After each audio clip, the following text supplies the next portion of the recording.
دوستان عزیزم سلام، امیدوارم که حال دلتون عالی باشه.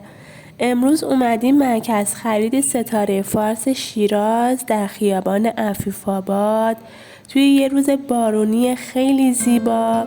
خوشحال میشم که این مسیر رو با من همقدم بشین و تا آخر ویدیو با من همراه باشین.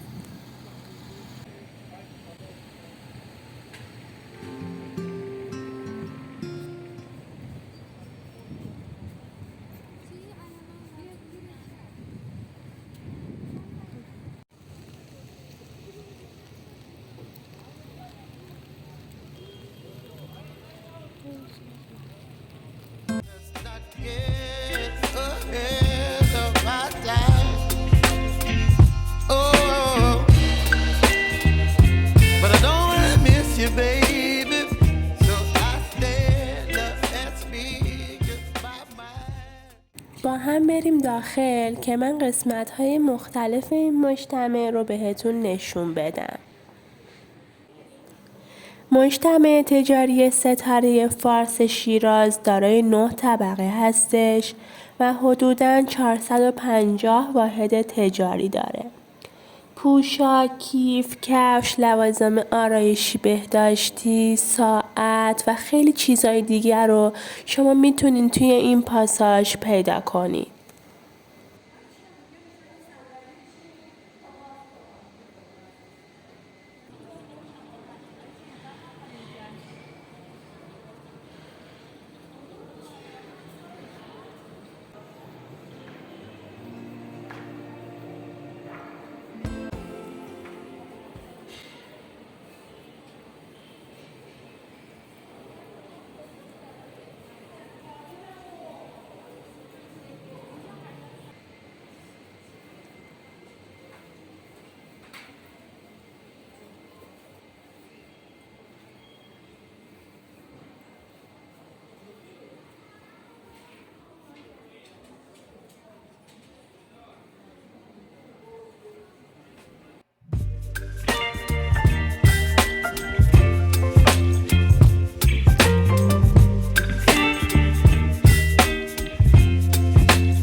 اینجا هم شهر بازی این مجتمع هستش که یکی از شهر بازی های قدیمی شیراز به شمار میره.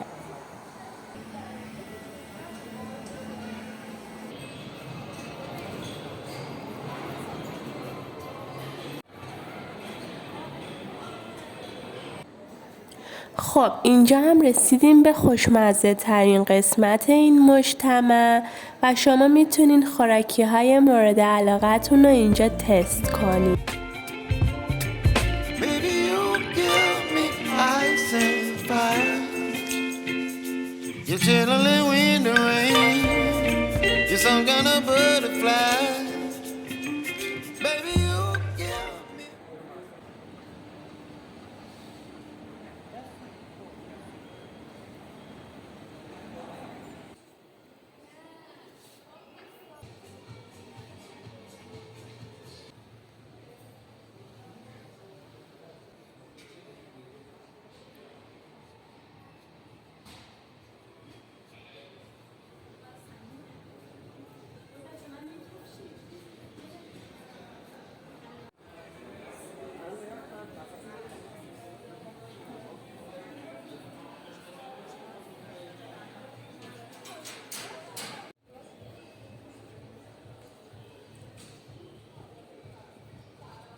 امیدوارم از دیدن این ویدیو حسابی لذت برده باشین.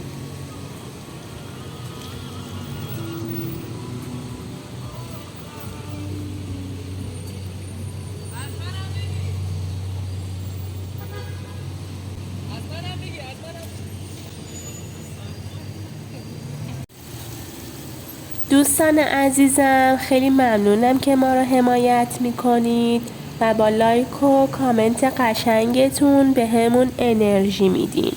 لطفاً اگر نظری داشتین حتما واسمون کامنت کنین. خیلی خیلی مراقب خودتون باشین. تا ویدیو بعدی، خدا نگهدار.